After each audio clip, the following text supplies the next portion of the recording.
Welcome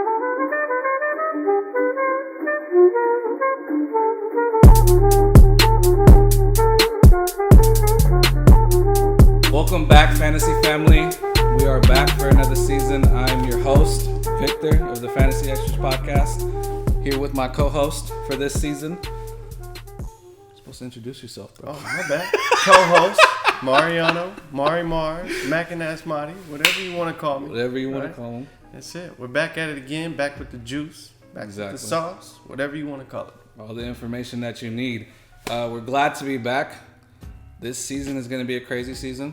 Absolutely. Due to COVID. There's, automatically, if a player has COVID, it's 2 weeks. 2 weeks you're not playing them. So, there's a lot of preparation that's needed for this season. This is never before seen. We've never been through a pandemic. So, I think it's important to pay attention this season to this podcast as much as you can. Absolutely. The best advice that I could give is to get with whoever's the commissioner of your league and kind of just see how they feel about extending the roster size as well, right? Normally, leagues can go from 10 to 12 players, but like for us, for instance, we decided to extend our roster to 19, just in case, right? Because you never know when someone can go down, right? They're going to go on that COVID list, which is a temporary IR for at least 2 weeks if someone tests positive. So you want to just have that backup and get with the commissioner for sure. That'd be the best thing, especially in for the this season. 12-man league, where it's harder to have a deeper roster. You for sure want to have those extra players. Okay, enough of that COVID bullshit. That's right. We tired of this shit. Tired, man. Fucking yeah. America. We gotta can't get be it 6 together. feet, but we got tested, so we're good. We're good. Yeah, we ain't gotta worry about that. We have 3 topics for you today. We have top 5 sleepers, top 5 rookies, and then top 10 at each position. So we're gonna, I'm gonna go one player. He's gonna go one player in each segment, and that's how we rolled last year. We're gonna continue doing it this year. Oh, by the way, Mariano's on for the whole season this year, just so everyone knows. He came for one episode. We had an amazing episode. If you guys haven't seen it, don't check it out. I mean, you can, but Don't check it out. It's not useful this year. I'm just saying, if you want to see how we gel, Right. you can check it out. But, we love this shit, so we're looking forward to the season, you guys. Yes, sir. We're going to run it back. So kick it off, Vic. Who you got? We're going to start with the top 5 rookies. Who's your number 1 rookie for this year? Hands down, Clyde Edwards-Helaire. And the reason being is because Damian Williams said, I'm opting out because of COVID, bruh. And Clyde Edwards-Helaire is going to be on a dynamic offense. The Kansas City Chiefs Super Bowl champs. He's going to get his touches. He's going to be an amazing pass catching back. He could run the ball. He's gonna do it all. He's gonna eat over there in that offense, hands down. Yep. That's who I got as my number 1 rookie as well. So what I'll do is I'll go to my second rookie. It's Henry Ruggs, man. I know that it's a little biased because most people know that I'm a diehard Raider fan, right? But from everything that I've seen, Henry Ruggs is going to be getting the touches that Antonio Brown would have gotten last year, which means he's going to be a focal point of the offense, right? So, Henry Ruggs for number 2. That's especially with Tyrell Williams, torn labrum. Yeah. So it's gonna be the 2 rookies starting and Renfro. So we'll see how Henry Ruggs has to come out and take the reins of that offense week 1. Absolutely. Big shoes to fill, And I think John Gruden's gonna throw the playbook at. Yeah. Oh yeah, Adam. for sure. So he's gonna have a ton of plays. Gonna love that guy. Absolutely, man. What you got for number? Number 2. I had Henry Ruggs on my list, so that knocks one player off of my list. Yeah. I have CeeDee Lamb as my number 2 player. I was talking to Mariano. We know Amari Cooper on the Dallas Cowboys team. The guy has 2 good games, 1 good game here, and then sleeps for like 2-3 weeks and doesn't do nothing or drops hella balls and shit. I think CeeDee Lamb is going to pick up that slack in those games. I know they have Michael Gallup. I think that just only helps him. He's for sure not going to be in the slot, so he's going to get work on the outside. Yep. And I think it's going to be a good compliment to Amari Cooper. Probably one of the better wide receiver number 2s in the league. Absolutely. Yeah, couldn't agree. He's not on my list. Okay. You know. Oh, okay. But the next one on my list is Joe Burrow, Okay. right? If you guys watched any college football last season, it was historic.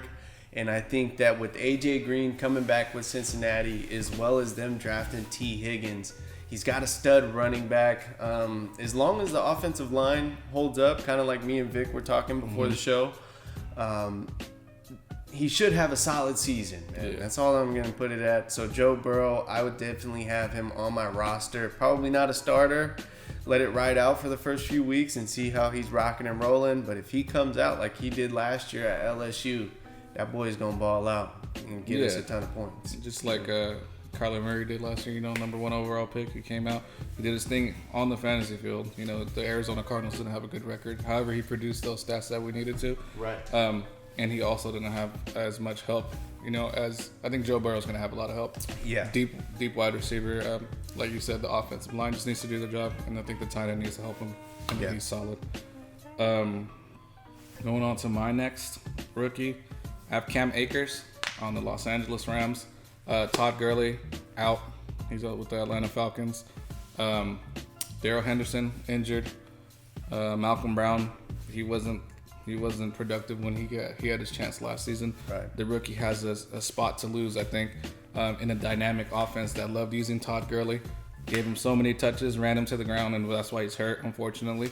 Yeah. Or he's supposed to be cool this season, but his knees is gonna might something might happen over there in Atlanta. I don't want to wish bad on him, but Cam Akers is for sure gonna get that work in the Rams offense. No doubt. Yeah, I like the rookie running back, but for me, it's going to be J.K. Dobbins, right? I know that Mark Ingram is the bell cow, and he's going to get majority of the work, but J.K. Dobbins was tearing it up. So I have a tie for my fifth. It's kind of fifth and sixth. They're tied for fifth on my top rookies. It's between J.K. Dobbins and then also DeAndre Swift. So DeAndre Swift was a baller at Georgia, right? Again, I don't know if you guys watch too much college football. All those Georgia running backs, they right? hit the NFL hard. They produce, man. And I think that with the Lions, they got Galladay. They're set up for success. Hawkinson. Yep. Hawkinson, as well as the other guy from Cal, Marvin Jones. Marvin Jones. Yeah, exactly. He's right? productive, though. Productive. So DeAndre Swift, that's definitely a pick that I'd be okay with him at flex. Just put it to you that way. Oh, for sure. Yeah. I'm done with rookies. You still got any on your list? Nope, no more rookies. All right, so we're moving on to sleepers then, right? Yes, sir. Sleepers is next. Me or you? I'll kick it off. All right, for sure. For my first sleeper, we're going to rock Josh Allen, man. Believe it or not. Some people, Vic kind of looked at me sideways. A lot of people. I'm not saying. I trust Mariano, man. That's my dog. Yeah. I'm just saying. I did a lot of research as I was reading a lot of articles, reading a lot of stuff. A lot of people don't like this man this season. I'm not saying personally I don't like him. I'm not going to draft him. But I'm just saying, Mariano, do your thing. Let us know what you're talking about. I'll give you guys a few little stats, right? Josh Allen last year, he threw for 3,000 yards, right? He threw 20 touchdowns, 9 interceptions. But here's the real deal breaker for me on why I think he's a sleeper. This man hurdled a man last year, right? I don't know if you guys seen that, but Josh Allen can run, right? He scored Zeke shit. Yeah, exactly, right? He's doing leap shit, Zeke shit, whatever you want to call it, right? He scored 9 rushing touchdowns, so that totals 29 touchdowns in the regular season. So that's my first sleeper, Vic. Who you got? He, my bad. I just want to add. He's probably the second running back behind Lamar Jackson, right? Yeah. Rushing touchdowns. Yeah. That's crazy because Lamar was really doing work too. Doing work. Yeah. Right. On to my first sleeper. I'm gonna go with Chase Claypool on the Pittsburgh Steelers.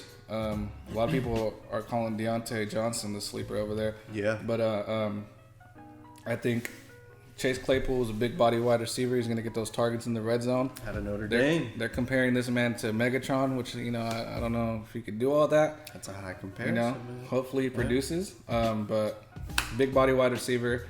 Ben Roethlisberger's back. That offense is going to be clicking again. That defense is going to be phenomenal. They didn't lose any pieces, I believe. Yeah, I'm really high on Chase Claypool. Dropped him late round for sure. Yeah, no doubt. For my second sleeper, this one's going to be a head scratcher, I'm sure, to most of you. But I got David Johnson, man, of the Texans, right? Hot takes. Hot takes. I think he just fell out of place with the Cardinals, especially after they drafted the running back, Kenyon Drake, or when they traded for Kenyon Drake. So David Johnson was a stud, man, right? Yeah. So if you get back in the right offensive mind with Bill O'Brien, I got a feeling that they're going to be able to run the rock, especially with Watson at the helm at quarterback. I think it's crazy. It wasn't even like a leg injury that took him out. It was a hand injury. Yeah. And that fucked him up so much. Like, usually it's like the ACLs and the knees that we see that. Right. But it was a hand injury. Yeah. Something like that. But it was a hand, so I got a feeling that he's gonna run it back, and he's going to get back to where he needs to be. And at least be a good flex, if not RB2. That's a good late round value if you take a flyer on him in a later round. Big time. You might even be able to pick him up on wires. Maybe no one even drafts him. Maybe lost faith in him. On to my next sleeper. I have Cam Newton over there with the Patriots. Stidham is injured, I believe, and Brian Hoyer. Brian Hoyer. He's cool, but he's not Cam Newton. Cam Newton's fully healthy. We've seen all the workout videos. This man's putting in work. Oh, Panthers didn't take me. Panthers didn't take me back. Yeah, he got his contract that he wanted. It's a 1-year contract. He signed it for $1 million or some league minimum. League minimum. Veteran minimum. Steal from Cam Newton, I believe. Bill Belichick is an offensive mastermind, and he's going to get the most out of Cam Newton. I think we're going to see good things out of Cam Newton this year, even though Mariano thinks he can't throw. I think he shot puts the football. That's what I think. He could throw it back in 2015, 2016, but it troubles me because he's had so many surgeries on his shoulder. He's a running quarterback. He's in his 30s now. So it's just, I would definitely go with Josh Allen. That's just me. It's all good, man. It's all good. Hey, it's all love. Respect it. That's it, right? Yep. For my third sleeper, I got Hunter Renfrow. We running it back with the Raider Nation, man. We out Let's here go. strong. Let's go. So Hunter Renfrow came out with the stud rookie season. He really came on in the second half of the season. After he came back from that injury. Big time. Now that we have Henry Ruggs to open up the deep threat, I think it's going to open up the underneath stuff so much more, especially with Josh Jacobs in the backfield too. Yeah, I think last year we had a lot of injuries at wide receiver too, and we were relying on him heavy. Even in those games that he stepped up. I feel like now that there's less pressure on him, he's going to be open more often now that we have more weapons and stuff. Definitely love Hunter Renfrow to sneak in a lot of touchdowns on that Raiders offense. Absolutely. Coming in on the Atlanta Falcons is Hayden Hurst as my number 3 sleeper. Hayden Hurst came from the Ravens because they drafted him and they can no longer use him because Mark Andrews emerged last season and they're wasting his potential, so they got some draft value out of Hayden Hurst. Hayden Hurst was a monster coming out of was it South Carolina? Yeah. South Carolina. Somewhere over there. Anyways, he was a top tight end prospect. We know that coming out of college. Right. Had all the potential, didn't get used over there. We know that Atlanta loves using their tight end, aka as we know from Austin Hooper last season, which made me eat my fucking words. I was talking so much shit about him last season. I hated that guy. Hey, I'm giving him his props, his respects. I eat my words when I'm wrong. We take accountability on this show. Atlanta loves using the tight end, and they will use Hayden Hurst for sure. Mm-hmm. For my next sleeper, this is number 4 for me. I'm going Calvin Ridley, right? I think last year I actually drafted Calvin Ridley. I think it was in the later rounds, around 4th or 5th round. I think I drafted him a year too early, right? This year, I think he's really going to come into his own. And the fact that they got Todd Gurley, if Todd Gurley can get back to just a shell of himself from when he was balling with the Rams, I think that's going to help open up the offense significantly, as long as the offensive line can hold up as well. If he runs well enough, that's going to open the play action game, and sky's the limit when you have Julio Jones and Calvin Ridley, and now we have Hayden Hurst as another option. Yep. Play action, fools a lot of defenders, and it counts for a lot of touchdowns. That's why it's so important in the league. Yep. Any more points you got on Calvin? Or? Nope, I'm done with Calvin. All right. Going on to my number 4 sleeper, I have Will Fuller. I think this is his offense now that D-Hop has left to the Cardinals. D-Hop, Nuke, whatever you want to call him. That man's quarterback proof, by the way. It is his offense. He's dynamic. Him and DeAndre Hopkins are doing the thing for a while. When he stays healthy, that's the major key, though. If he stays healthy, you probably be able to get this man in the later round just because of his health concerns. If he stays healthy the full season, I think it's his offense, and he'll be the number 1 wide receiver for sure. Yeah, that's a solid pick. I had him last year as well. And the injuries is what's killed me, right? When he does ball out, he could put up like 20 points a game. Easy. Easy. So that's a solid pick, Vic. For my last one, I don't think you guys are going to believe this one either, right? Last one for my last sleeper is Daniel Jones, right? Daniel Jones, you got Saquon in the backfield. On the outside, you still got Golden Tate. But here's the biggest thing that I picked up is that when I was reviewing the stats from last year and also the fantasy points, Daniel Jones was actually the 5th best quarterback over the second half of the season. So he was literally balling out last year as a rookie. So for the sophomore year, sometimes there are sophomore slumps. But I think he's going to be a solid number 2 or even number 3 quarterback because, again, with the whole COVID thing, you want to have depth on the depth chart, right? Just in case your starters do happen to go down. Yeah, especially a quarterback going down. That's like absolutely. It counts for such a majority of your points week in, week out. Man. A lot of points. For sure. And that's why you do your research and do the numbers like Mariano does, and you know those facts that he's top 5 quarterback and has potential like that. So that's a good research on Mariano's part. Going on to my last sleeper, I have Tevin Coleman, Breed of the Cheetah, as Mariano calls him, is out over there in Miami now, right? Yep. Yeah, they did a trade. It's Tevin, Radio Raheem over there, and Tevin was brought in free agency. He ate, but he had injury issues last season.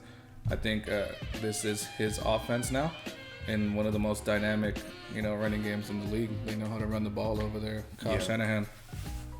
I think he's going to split time with Mostert, but even last year, they had a running back by committee.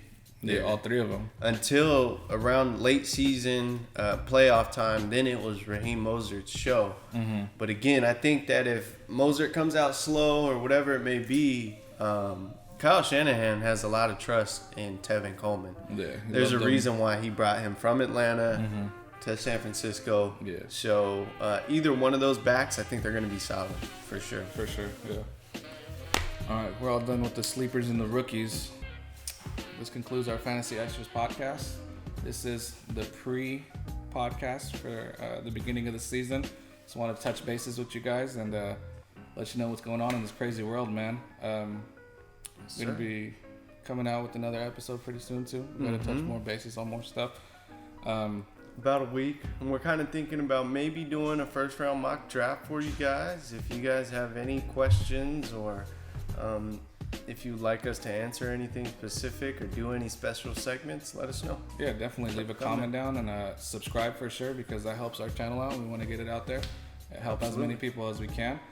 And it was a pleasure to be back. I'm glad to be back, ready to draft. I got a couple drafts coming up, and it's gonna be that's right. It's gonna be a good time. It's gonna be a good time. All right, Signing Fantasy off. Experts out. Laters.